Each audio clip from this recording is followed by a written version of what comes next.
श्री स्वामी समर्थ मंडळी, स्वागत आहे तुमचं आपल्या चॅनलवरती. प्रेक्षकांनो, घरोघरी मातीच्या चुली या मालिकेच्या आजच्या एपिसोडमध्ये आता ऋषीवर झालेल्या हल्ल्यामुळे पोलीस हॉस्पिटलमध्ये त्याचं स्टेटमेंट घ्यायला आलेले असतात. ते आतमध्ये जातात तेव्हा आता अवंतिका भीती व्यक्त करते की वहिनी, तुम्ही तर पोलिसांना शर्वरीताईंबद्दल सांगितलं नाही, पण जर का ऋषिकेश दादांनी सांगितलं तर. त्या सरशी जानकी घाईघाईने पुढे येते तेव्हा तोपर्यंत इन्स्पेक्टर ऋषीकडे आलेले असतात आणि त्याला विचारत असतात की जे काही घडलं ते कोणी केलंय असं तुम्हाला वाटतंय. इतक्यात मागे उभी असलेली जानकी इशाऱ्याने ऋषीला गप्प राहायला सांगते. त्यामुळे ऋषी देखील काही बोलत नाही. तो उत्तर देतो की नाही साहेब, माझ्यावर हा हल्ला कोणी केला, का केला मला काहीच माहिती नाही. तेव्हा इन्स्पेक्टर विचारत असतात की तुमचा कुणाशी काही वादविवाद. तेव्हा तो बोलतो की वादविवाद तर होतच असतात, परंतु त्यामुळे कोणी माझ्यावर कधी असा हल्ला करेल असं मला वाटलं नाही. तेव्हा इन्स्पेक्टर म्हणतात की पण मग मागे तुमच्या घरी जी चोरी झाली होती त्या गुंडांचा आणि या हल्ल्याचा काही संबंध आहे असं वाटतंय का? ऋषिकेश सांगतो की नाही, पण जी काही चोरी झाली होती त्याबद्दल काही कळालं का? तेव्हा इन्स्पेक्टर सांगतात की त्यातील एक जणाच्या मागे आमची टीम गेलेली आहे. एका जणाचा शोध लागलाय. आता त्यानंतर ते विचारत असतात की तुम्हाला त्या हल्ला करणाऱ्याचा चेहरा वगैरे आठवतोय का? मी स्केच आर्टिस्टला बोलवलंय. ऋषिकेश सांगतो की स्पष्ट काही आठवत नाहीये. इन्स्पेक्टर बोलतात की हरकत नाही, आता स्केच आर्टिस्ट देखील इथे आलेला असतो. पुढे आता ऋषिकेश विचारतो की माझ्याकडे असलेले तत्सम सामान चोरण्यासाठी त्यांनी हे केलं असेल का? तेव्हा इन्स्पेक्टर म्हणतात की तसं वाटत नाही. ऋषी म्हणतो की कदाचित आजूबाजूला गर्दी वगैरे जमा झाली असेल म्हणून त्यांनी नेलं नसेल, देखील एखादं कारण असू शकतं. इन्स्पेक्टर म्हणतात की परंतु यापुढे तुम्ही काळजी घ्या, कारण या अशा घटना तुमच्यासोबत पुन्हा घडू शकतात. तो होकार देतो. त्यानंतर ऋषी आता त्या गुंडांचं वर्णन स्केच आर्टिस्टला सांगत असतो आणि त्याप्रमाणे स्केच तयार करण्याचा तो प्रयत्न करत असतो. इन्स्पेक्टर तिथेच उभे असतात तर तेव्हाच घरी आता जेवण उरकून शर्वरी उभी असते. तेव्हाच खुश होत ऐश्वर्या येते आणि म्हणते की वा, काय जेवण झालं शर्वरी, हे घे मुखवास. तेव्हा आता ती मात्र नकार देते. ऐशू म्हणत असते की अगं घे ग, तसंही जेलमध्ये मुखवास मिळत नाही. शर्वरी धक्क्यानेच म्हणते की काय, असं का म्हणालीस? तेव्हा आता ऐश्वर्या बोलते की नाही तर काय, अगं एव्हाना पोलीस ऋषिकेश दादांपर्यंत गेले असतील, त्यांनी तू जे केलंय ना ते त्यांना सांगितलंही असेल. तेव्हा आता शरू म्हणते की काय, तुला ही सगळी गंमत वाटते का? तेव्हा ऐश्वर्या म्हणते की मला नाही वाटत आहे, पण कदाचित तुला वाटत असेल, म्हणूनच तर ऋषिकेश दादांच्या बाबतीत तू हे सगळं घडवून आणलंस.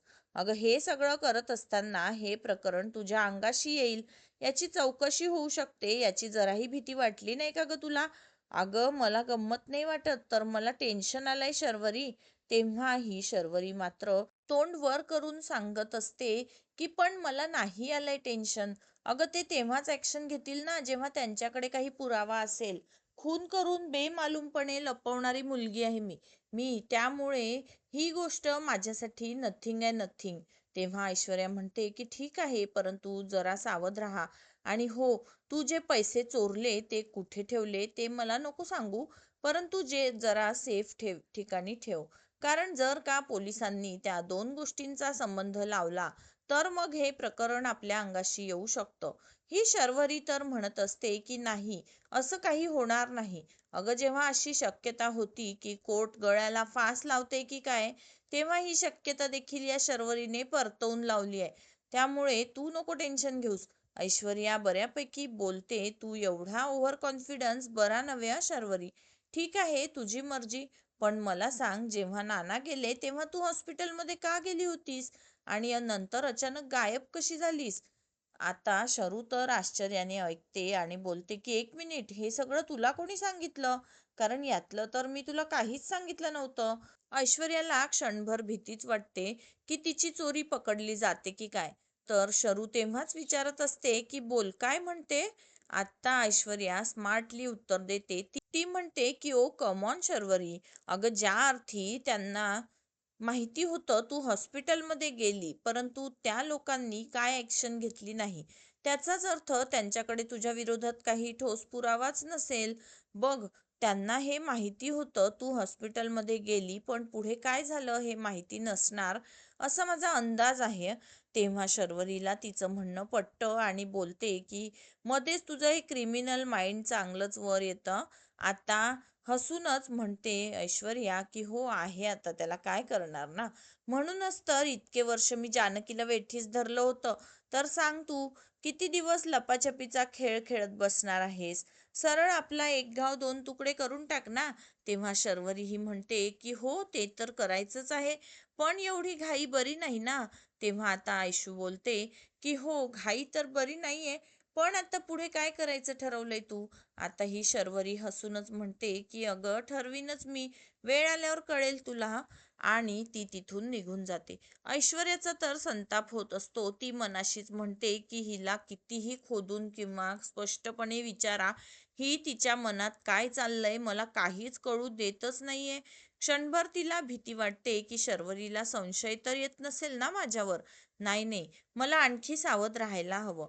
तर तेव्हाच हॉस्पिटलमध्ये ऋषिकेशने सांगितल्याप्रमाणे या स्केच आर्टिस्टने स्केच बनवलेलं असतं. आता पोलीस हे ते पाहता ऋषीला विचारतात की हा तो माणूस असू शकतो का? ऋषी म्हणतो की हो, असू शकतो.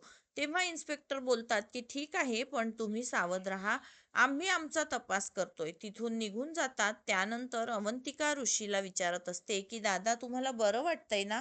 तेव्हा तो स्माईल करतच होकार देतो. अवंतिका आता डबा जानकीला देते, सांगते की संध्याकाळचा डबा मी घेऊन येईल, काही वाटल्यास फोन करा. जानकी म्हणते की थँक्यू अवंतिका. अवंतिका तिथून निघून जाते. तेच ऋषिकेश जानकीला विचारतो की तुम्हाला खरंच का नाही सांगू दिलं?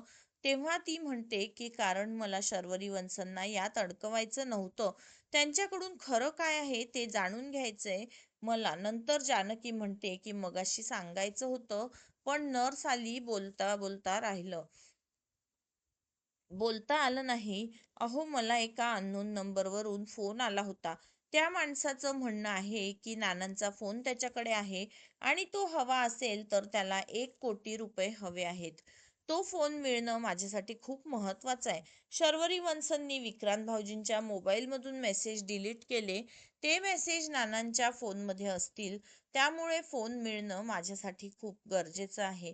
जर का नानांचा फोन सापडला तर ते मेसेजेस सुद्धा सापडतील आणि इतर बऱ्याच गोष्टी सापडतील. ऋषिकेश, अहो नानांचा खून कसा झाला, कोणी का केला हे जाणून घेण्यासाठी तो फोन मिळवणं खूपच गरजेचं आहे. मला काहीही करून तो फोन मिळवायचा आहे. ऋषिकेश, जानकीला तर कॅश हवे असतात. ऋषी म्हणतो की परंतु तू घरी काय सांगणार, हे पैसे आपण कुणाला देतोय? तेव्हा जानकी गोंधळतच म्हणते की तेच तर कळत नाहीये. तर ऋषिकेश प्रश्न करतो की ज्याने फोन केला होता त्याचा काही तपास लागला का? जानकी सांगते की नाही, मी नंबर डायल केला होता, तो अनअवेलेबल येतोय. अवंतिकाची ओळख वापरून नंबर ट्रेस केला, त्या मोबाईलचं लास्ट लोकेशन मुळशीच्या बॉर्डरवर येतंय. ऋषिकेश, मला असं वाटतं या प्रकरणाबद्दल असे जानकी पुढे काही म्हणणारच इतक्यात डॉक्टर आता चेकअपसाठी येतात. त्यामुळे जानकी आणि ऋषिकेशचं बोलणं अर्धवटच राहतं. त्यानंतर आता रात्र झालेली असते. घरात सगळे झोपलेले असताना अवंतिका आणि ऐश्वर्या बाहेर बोलायला येतात. अवंतिका म्हणते की आता वहिनींना 1 कोटी रुपये जमवायचे, तेही त्या माणसाला देण्यासाठी. तेव्हा ऐश्वर्या म्हणते की पण हा नक्की कोण आहे, त्याचा शोध घ्यावा लागेल. अवंतिका म्हणत असते की परंतु त्याने इतके दिवस फोन का केला नसेल? तेव्हा आता ऐश्वर्या उत्तर देते की कारण इतके दिवस कदाचित त्या माणसाला त्या फोनची व्हॅल्यू कळालीच नसेल, त्यासाठी तो फोन एक साधा फोन असेल. तर अवंतिका बोलते की म्हणजे याचा अर्थ त्या माणसाला आता कळलं की फोनमध्ये काहीतरी व्हॅल्यू आहे आणि म्हणून इतके पैसे मागतोय. त्यावर ऐश्वर्या म्हणत असते की मला असं वाटतं ती व्यक्ती हॉस्पिटलमधलीच आहे. अवंतिकालाही हेच वाटत असतं. ती अंदाज लावत म्हणते की जेव्हा वहिनींना त्या वॉर्ड बॉयला सांगितलं, त्या नानांचा फोन जर मिळाला तर त्यांच्या मृत्यूचं कारण कळू शकतं, तेव्हाच वहिनींना त्या माणसाचा फोन आला. तेव्हा ऐश्वर्या म्हणते की म्हणजे त्यांचं बोलणं कोणीतरी ऐकलं, पण मला काय वाटतंय, ज्या वॉर्ड बॉयने तुमची मदत केली त्याचंच तर हे काम नसेल ना? तर अवंतिका म्हणते की नाही अगं, तो खूप साधा गरीब इनोसंट होता अगं. तेव्हा ऐश्वर्या म्हणते की नाही, असं कुठल्याच व्यक्तीच्या चेहऱ्यावर लिहिलेलं नसतं. अमुक व्यक्ती इनोसंट आहे, अमुक व्यक्ती बदमाश आहे. तू माझंच बघ ना, मला असं वागावं लागतंय काही कारणासाठी, पण मी तशी नाहीये. म्हणजे आपण कोणाच्याच वागण्याबद्दल ठोकताळे नाही बांधू शकत अगं. अवंतिका विचार करत म्हणते की यू हॅव अ पॉइंट. आपल्याला अलर्ट राहायला हवं. आणि दोघेही खूप विचार करत असतात. त्यानंतर दुसरा दिवस उजाडतो. जानकी फ्रेश होऊन ऋषिकेशसाठी ब्रेकफास्ट घेऊन आलेली असते. तेव्हा तो मात्र म्हणतो की इथे राहू दे, मला सांग, ब्लॅकमेलरचा काही फोन वगैरे आला होता का? जानकी उत्तर देते की नाही, अजून तरी नाही, परंतु अवंतिकाच्या त्या ओळखीतला एक जण आहे, तो नंबर ट्रेस करतोय, बघूया काही कळतंय का. आणि इतक्यात तिला अवंतिकाचाच फोन येतो. आता जानकी कॉल रिसीव्ह करते. तेव्हा अवंतिका म्हणते की ऐका ना वहिनी, एक लीड मिळाली आहे. मी ज्याला नंबर ट्रेस करायला सांगितला होता ना, आता त्याचाच फोन आला होता आणि त्याने सांगितले की तो फोन आता ऑन झालाय आणि लास्ट लोकेशन मुळशीच्या आतच दाखवते. वहिनी, आपल्याला लवकरात लवकर तिथे पोहोचायला हवं. आज जानकी बोलते की बरं झालं, ते तरी कळलं, येतेच मी. आणि ती फोन कट करते. ऋषिकेशला सांगते की अवंतिकाचा फोन आला होता, आम्हाला कळलंय, तो फोन आता ऑन झालाय आणि लोकेशन मुळशीतच दाखवतंय. मला लवकर निघायला हवं. ऋषिकेश देखील म्हणतो की ठीक आहे, मी देखील येतो. परंतु जानकी सांगते की अहो, तुम्ही कुठे येताय? तुम्हाला अजून डॉक्टरांनी डिस्चार्ज दिलेला नाहीये. डॉक्टरांनी काय सांगितलंय, जखम अजून भरली नाहीये, जोपर्यंत पूर्ण बरी होत नाही तोपर्यंत डिस्चार्ज मिळणार नाही. तेव्हा ऋषिकेश म्हणतो की अगं, पण तुम्ही दोघीच तिथे काय करणार? जर का काही कमी जास्त झालं तर तू, जानकी समजावत असते की आम्ही काळजी घेऊ. पण तुम्ही नका ना टेन्शन घेऊ. जर का या अवस्थेत तुम्हाला काही कमी जास्त झालं तर ऋषीचं हेच म्हणणं असतं की तुमच्या दोघींचं तिथे जाणं रिस्की आहे. तेव्हा जानकी सांगते की मला या सिच्युएशनमध्ये तुम्ही माझ्यासोबत हवे आहात ऋषिकेश, परंतु तुमची तब्येत नाजूक आहे. परंतु तरीही ऋषिकेश ऐकायलाच तयार नसतो.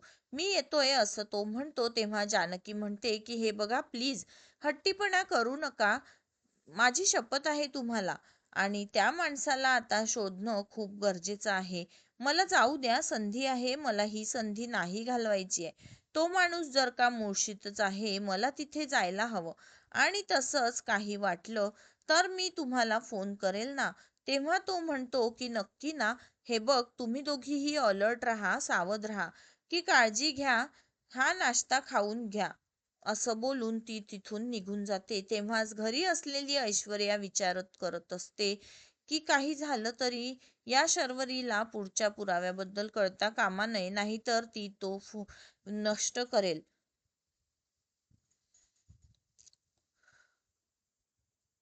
पण ही गेली तरी कुठे असेल, हाच विचार ती करत असते. तेव्हाच राहुल तिच्याकडे येतो आणि शर्वरीबद्दल विचारतो. तेव्हा ऐश्वर्या म्हणते की मला काय माहित, तुझी बायको आहे, तुलाच माहिती असेल. तेव्हा राहुल म्हणतो की ठीक आहे, पण मग तू हे नीट सांगू शकतेस ना, इतका ॲटिट्यूड दाखवण्याची काय गरज आहे?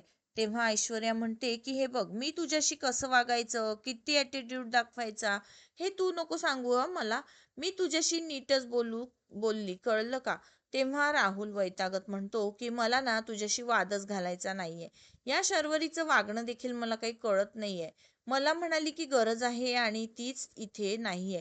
तेव्हा आयशू म्हणते की मग तिला फोन करून विचार ना. हा राहुल पुटपुटतो की फोनवर परत तिची कटकट आहे का? आता ऐश्वर्या कुतूहलाने विचारत असते की ती तुला फार फोनवर काय म्हणाली? तेव्हा राहुल तिला सांगत असतो की ती मला म्हणाली की नानांचा फोन जानकीला मिळता कामा नये. ती काहीतरी त्या मोबाईलच्या मागे लागली आहे. जर का तो मोबाईल मिळाला तर ती कात्रीत पकडली जाईल ना, म्हणून मला लक्ष ठेवायला सांगितलंय. आता मला तिला हे सांगायचं होतं की योगायोगाने ऋषिकेश देखील त्याच हॉस्पिटलमध्ये आहे, तर आपणच त्याला कात्रीत पकडू शकतो ना. तेव्हा ऐश्वर्या नाटक करतच बोलते की हो, असं करूच शकतो. राहुल पुन्हा एकदा म्हणतो की हो, पण मला बोलावून स्वतःच गायब आहे. तेव्हा ऐश्वर्या सांगते की हो, तिचं सोड, पण तू मात्र ते कर ना. शर्वरीजींची ऑर्डर फॉलो करा. तेव्हा राहुल चिडतो आणि म्हणतो की ऐश्वर्या, मला नाही सांगायचा मी काय करायचं. हे बघ, तिने मला ऑर्डर द्यायला आणि मी फॉलो करायला. ती काही माझी बॉस नाहीये किंवा मी तिचा नोकर नाहीये, बायको आहे ती माझी. तेव्हा ऐश्वर्या टोमणा देते की मग कधीतरी नवरा बायको सारखं वागा ना. मी कशाला बोलते, काहीही करा, खड्ड्यात जा तिकडे, असं ती बोलते. राहुल वैतागून निघून जातो. आता इकडे ऐश्वर्याला मात्र टेन्शन आलेलं असतं. तेव्हाच दुसरीकडे अवंतिका आणि जानकी एके ठिकाणी पोहोचतात. जानकी विचारते की अवंतिका, नक्की हेच लोकेशन आहे ना. अवंतिका फोन करून पुन्हा एकदा खात्री करून घेते आणि सांगते की वहिनी, तो तर म्हणतोय हेच लोकेशन आहे. आता बघण्यासाठी म्हणून दोघी खाली उतरतात. जानकी ती आजूबाजूला पाहते आणि म्हणते की जर हेच लोकेशन आहे तर इथे कोणीच कसं दिसत नाहीये. अवंतिका चिडूनच म्हणते की याचा अर्थ तो माणूस आपल्याला मुद्दामून फिरवतोय. तर जानकी म्हणते की पण ज्या अर्थी हे लोकेशन ट्रेस झालंय त्या अर्थी इथे काहीतरी आपल्याला सापडू शकतं. अवंतिका, मी इकडे बघते, तू तिथे शोध, असं म्हणत दोघीही आता कामाला लागतात. आणि आजूबाजूच्या झाडींमध्ये खाली असलेल्या रस्त्यावर त्यांना काही मिळतंय का याचाच दोघीही शोध घेत असतात. अवंतिकाला तर काही सापडत नाही, परंतु इतक्यात जानकीचं लक्ष जातं आणि तिला खाली एक सिम कार्ड पडलेलं दिसतं. ते पाहताच ती आवाज देत म्हणते की अवंतिका, लवकर ये, हे बघ इथे सिम कार्ड पडलंय. आणि ती ते घ्यायला जाणार तेव्हा अवंतिका सांगते की एक मिनिट वहिनी, हात लावू नका, फिंगरप्रिंट लागतील. ती गाडीतून टिश्यू पेपर घेऊन येते. जानकीला देतच सांगते की याने उचला. जानकी आता त्या टिश्यू पेपरच्या मदतीने सिम कार्ड हातात घेते आणि अंदाज व्यक्त करते की मला असं वाटतं की हे सिम कार्ड त्याच माणसाचं असेल. तेव्हा अवंतिका म्हणते की हे आपण पोलिसांना देऊया. आता हे कोणाच्या नावावर आहे याचा शोध पोलिसच लावतील. जानकी म्हणते की पण जर का त्याला पैसेच हवे आहे तर तो आपल्याला फोन का नाही करत आहे, इथे तिथे का फिरवतोय. आणि तितक्यातच जानकीला पुन्हा एका अननोन नंबरवरून कॉल येतो. ती लगेच म्हणते की अवंतिका, एक काम कर ना, तुझ्या त्या माणसाला सांग ना हा नंबर ट्रेस करायला. आता जानकीने अजून फोन रिसीव्ह केलेला नसतो तोपर्यंत अवंतिका तिच्या त्या माणसाला कॉल करते आणि सांगते की ज्या नंबरला मी तुला ट्रेस करायला सांगितलं होतं, बहुतेक त्याच माणसाचा दुसऱ्या नंबरवरून कॉल येतोय. तेव्हाच जानकी म्हणते की नंबर सांग. आता अवंतिका त्याला तो नंबर देते आणि हा ट्रेस करायला सांगते. नंतर म्हणते की ओके, आणि ती जानकीला म्हणते की वहिनी, कमीत कमी तुम्हाला त्या माणसाशी 3 मिनिटं बोलायचं आहे, म्हणजे त्याचं लोकेशन ट्रेस करता येईल. तेव्हा जानकी होकार देते आणि लगेच कॉल रिसीव्ह करते. रागानेच विचारते की कोण आहे. हा समोरचा व्यक्ती म्हणतो की तोच, ज्याला भेटायला तुम्ही इतक्या लांब बोलावलं. बाय द वे, मी तुमच्याकडे 1 कोटी रुपये मागितले होते. अगं, तुम्ही तर अगदी स्मार्ट बनलात ना. आता जर का तुम्हाला तो मोबाईल हवा असेल, पुढच्या 2 तासात 1 करोड घेऊन या आणि देवळामागे ठेवून निघून जा. तर तुम्ही पुढे गेलात तर तुम्हाला नानांचा फोन सापडेल. जानकी विचारत असते की हॅलो, हॅलो, कोण आहात तुम्ही, तुम्हाला माझा नंबर कोणी दिला आणि नानांचा फोन कसा सापडला. हा व्यक्ती काहीही बोलत नाही, लगेच फोन कट करतो. इकडे अवंतिकाचे पुरेपूर प्रयत्न सुरू असतात, परंतु जानकी सांगते की अगं, त्या माणसाने लगेच फोन ठेवला, कदाचित त्याला माहिती असेल की फोन ट्रेस होऊ शकतो. त्याला हेही कळलंय की आपण त्याचा पाठलाग करत शोध घेत इथवर आलोय. त्यामुळे तो चिडला आणि सांगितलं की त्याला 2 तासांच्या आत पैसे हवेत. तर त्याने देवळाच्या मागे आपल्याला बोलावलंय. परंतु अवंतिका प्रश्न करते की वहिनी, पैसे कुठे पण अरेंजच नाही झालेत ना. तेव्हा जानकी सांगते की ते मी अरेंज केले. कसे केले ते मी सगळं नंतर सांगेन, आता आपल्याला निघायला हवं. चल लवकर. दोघीही गाडीत बसतात आणि गाडी देवळाकडे निघालेली असते. इकडे हॉस्पिटलमध्ये ऋषिकेश मात्र खूप अस्वस्थ होत असतो. जानकी आणि अवंतिकाच्या बाबतीत काही वाईट घडू नये ना, असंच त्याला वाटत असतं. इथे आता नक्की काय सिच्युएशन आहे हे विचारण्यासाठी तो जानकीला कॉल करतो. ती ड्राईव्ह करत असते, गाडी थांबवते, कॉल रिसीव्ह करत म्हणते की हो बोला ऋषिकेश. तेव्हा तो म्हणतो की कशा आहात तुम्ही, ठीक तर आहात ना, आणि काय झालं, सापडला का तो माणूस, तुमच्या हाती काही लागलं का. तेव्हा जानकी सांगते की तो माणूस खूप स्मार्ट निघाला, अगदी सराईत गुन्हेगारासारखा.